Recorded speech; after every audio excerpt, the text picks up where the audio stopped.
Hello, it's Myle'a. I was just cleaning up my house and I was thinking about some stuff that I probably should share, So I'm back again and I am just going to give a little bit of my information that I've gathered and how I interpret some things.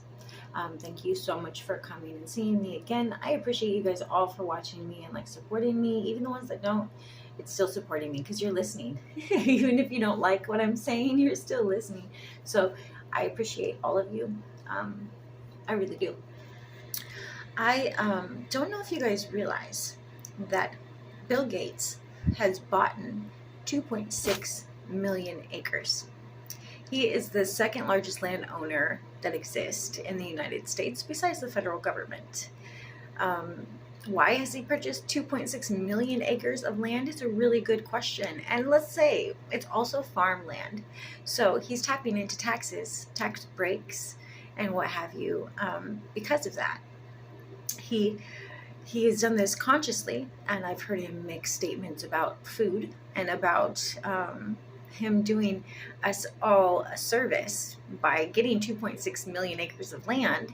And I could only foresee the future coming to be him controlling our food intake, a famine, if you will.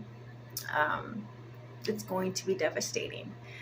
Most of us won't even be able to feed ourselves because of what's going to be coming. What they've done is they've got us addicted to sugar foods, high in sugar, high in all these bad things that aren't even real. And they've gotten us addicted to these things. So we think that we need them.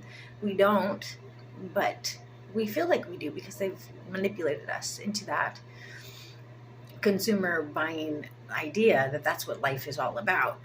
When I'm sorry, but it's not.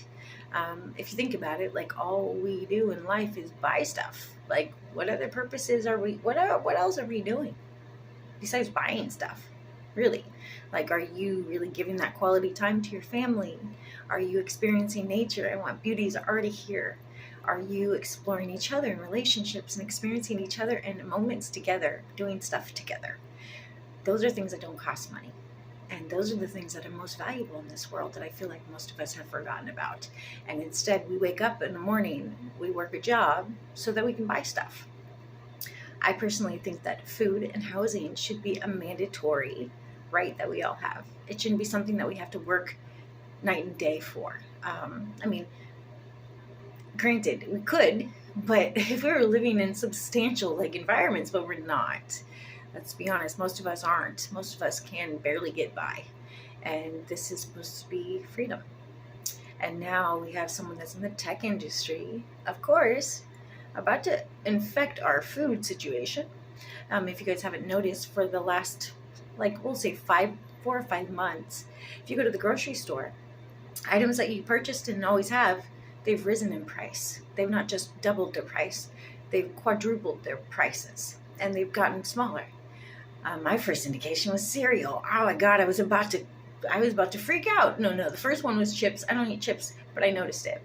The next one was my cereal.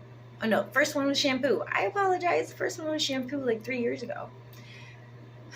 That was the first big one I saw. And then it was the chips that I noticed the size of the packaging was smaller. Then I noticed the ice cream packet, or the gallons were no longer gallons. And that was that, right? So they're affecting us and what we can buy, and it's going to really affect us individually if we don't